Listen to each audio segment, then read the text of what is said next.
Yan. O, diba?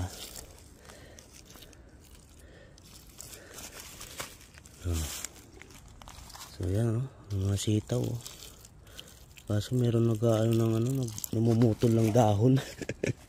Pinuputol. Yan, oh. Sitaw, oh. Magapagapang na siya. Para kailan lalagyan natin to ng balag para gapangan niya, no? Yan,